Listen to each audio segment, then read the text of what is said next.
भरत जी का नाम तो आपने सुना ही होगा। इनके नाम से ही हमारे देश का नाम भारत पड़ा। कहते हैं भरत जी को युवा अवस्था में ही वैराग्य हो गया था। देखो, वैराग्य का कोई समय नहीं होता। पता नहीं कब किसकी बात दिल पर लग जाए और वैराग्य हो जाए।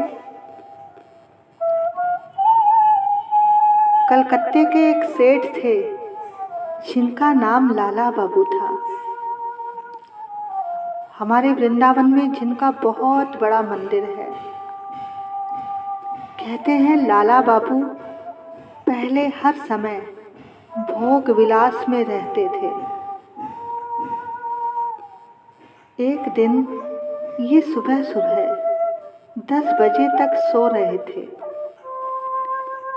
तो इनके घर में कपड़े लेने एक धोबिन आई और सेठानी जी से पूछा, आज सेठ जी दिखाई नहीं दे रहे हैं।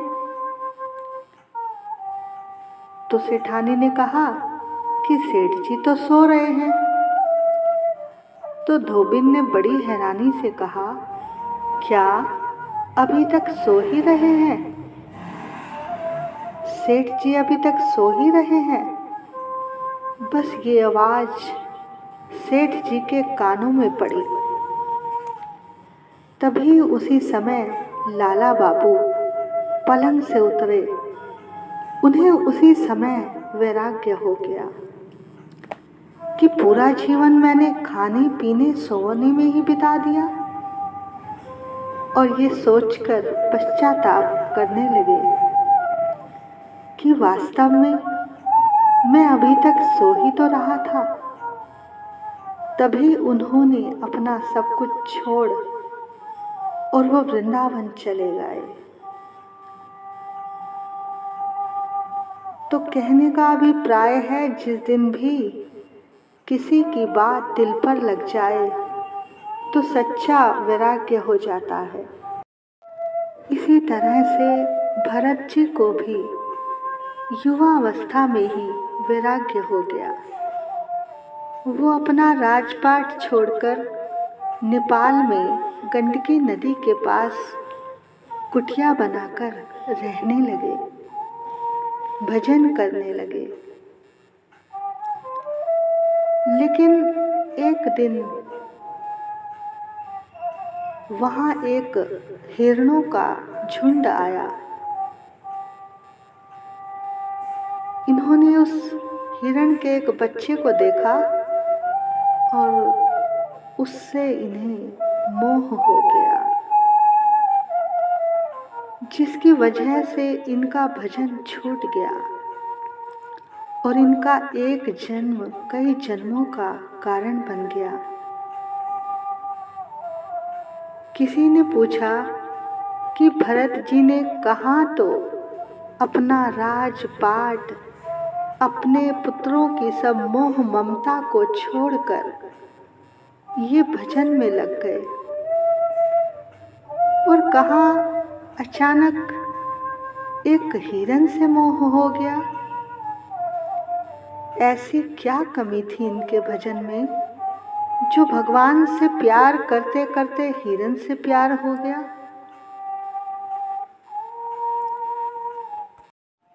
देखो भैया, कमी तो कोई नहीं थी, पर जरा जल्दी कर गए। जब भगवान के नाम की, उनके प्यार की तड़फ उठी तो भरत जी अकेले ही निकल पड़े भजन करने जंगल की ओर। ना तो उन्होंने कोई गुरु बनाए और ना ही कोई ठोकर खाई, और ना ही किसी संत की शरण में गए, ना ही कोई सत्संग किया।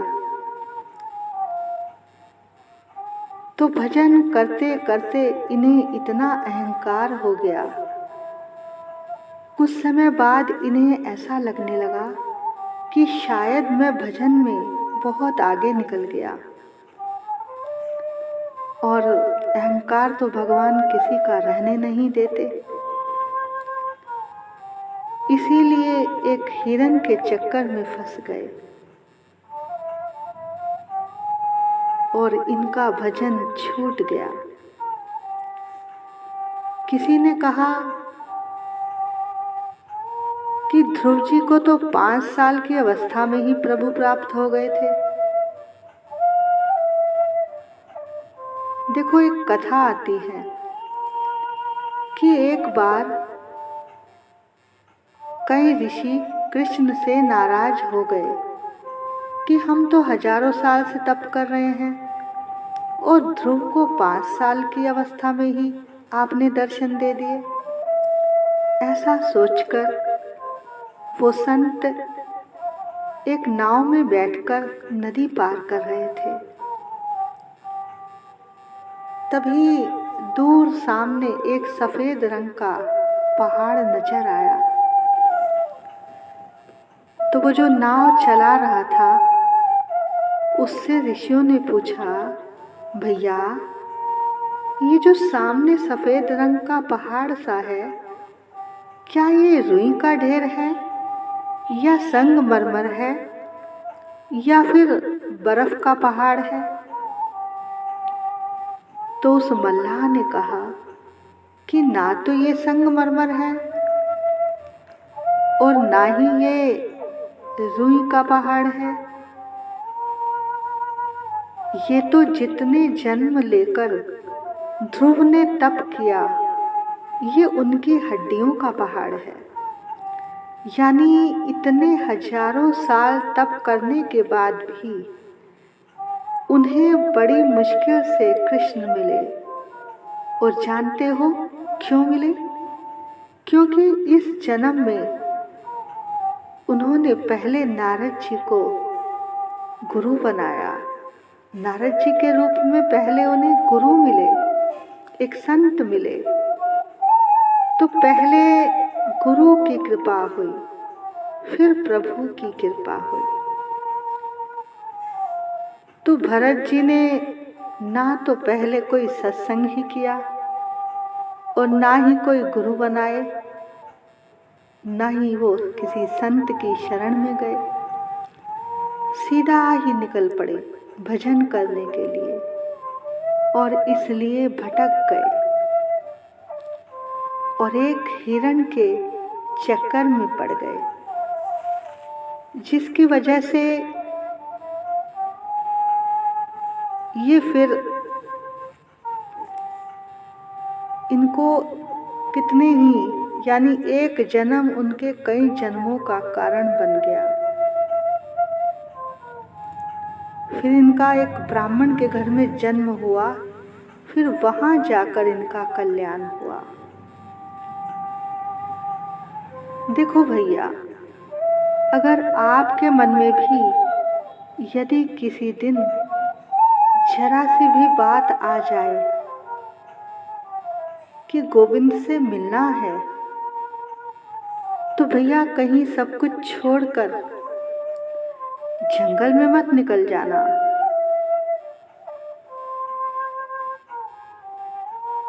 वृंदावन भी मत आना, क्योंकि अभी वो पात्रता नहीं है तुम में।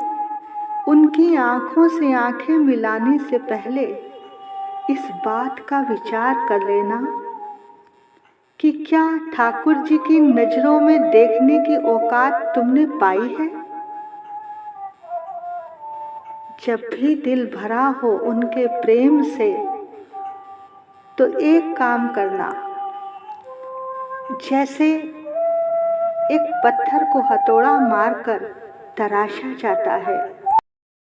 पहले एक हथौड़ा मारा तो माथा निकल आया और दूसरा मारा तो आंखें निकल आई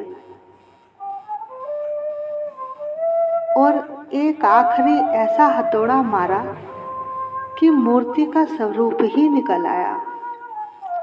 इस तरह से जब भी दिल प्रभु के प्यार से भरा हो, तो सबसे पहले अपने गुरु या किसी प्रेमी संत की शरण में जाना, उसके आश्रय में जाकर बैठ जाना।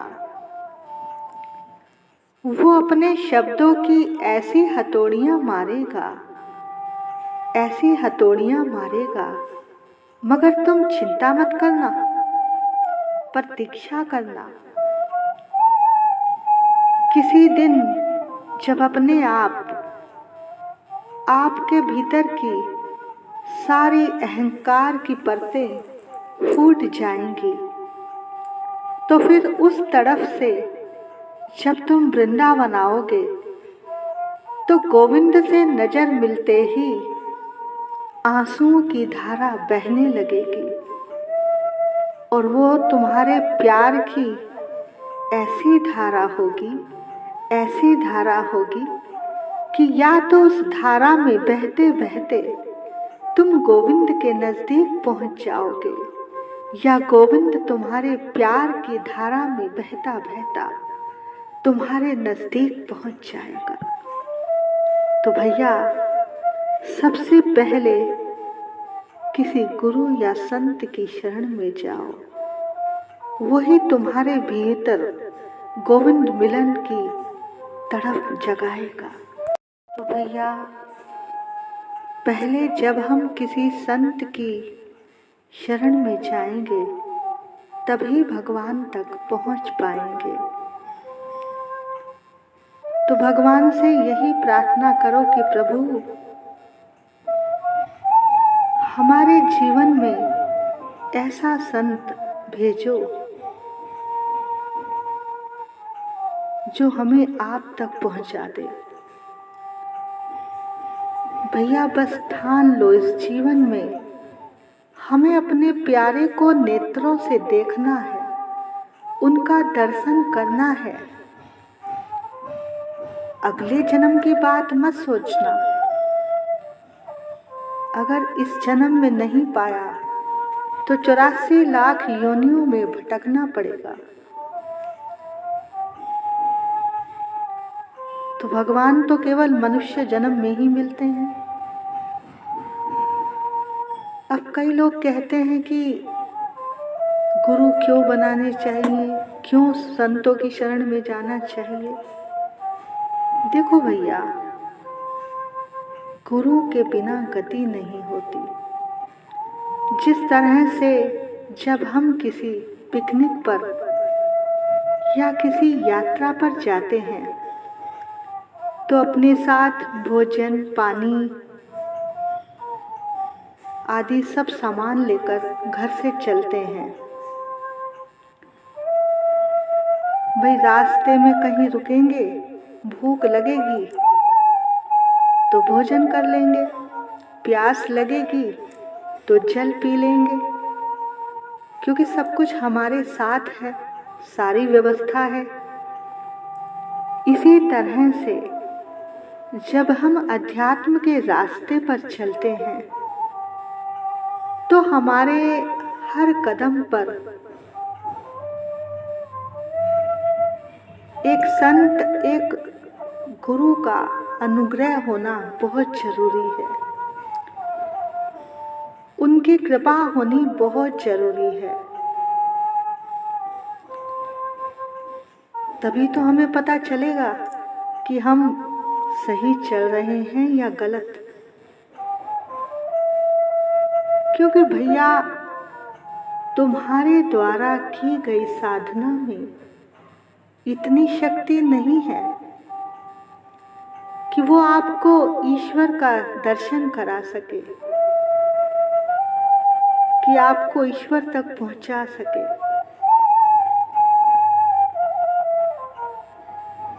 जानते हो, अगर आप किसी गुरु या संत की शरण में होंगे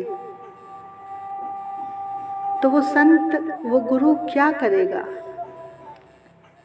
यदि आपके द्वारा की गई साधना में रत्ती भर भी, जरा सी भी अगर कोई कमी रह गई होगी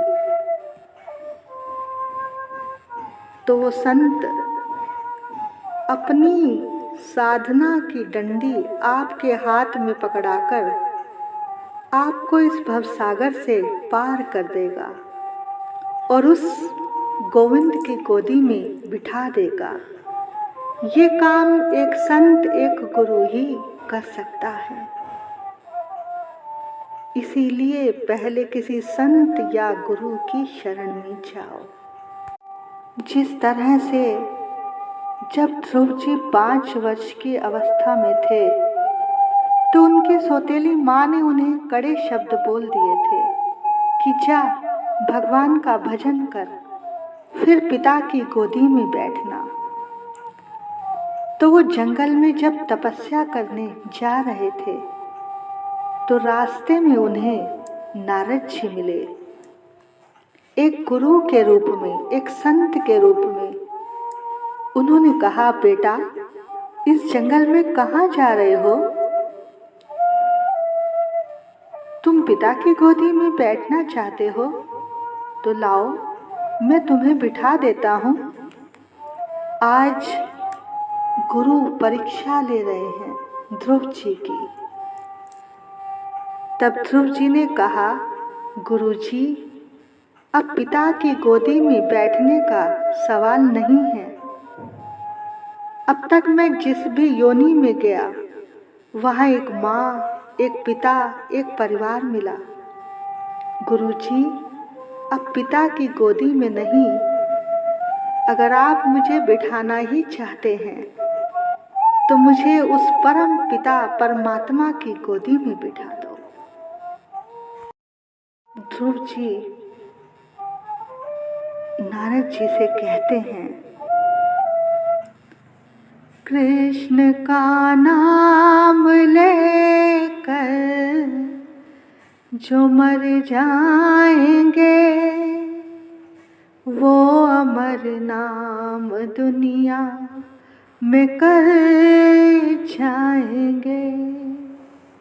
कृष्ण का नाम लेकर जो मर जाएंगे वो अमर नाम दुनिया में कर जाएंगे। ये न पूछो कि मरकर किधर जाएंगे, वो जिधर भेज देंगे उधर जाएंगे। कृष्ण का नाम लेकर जो मर जाएंगे वो अमर नाम दुनिया में कर जाएंगे। टूट जाए न माला तेरे नाम की, वरना अनमोल मोती बिखर जाएंगे। कृष्ण का नाम लेकर जो मर जाएंगे वो अमर नाम दुनिया में कर जाएंगे।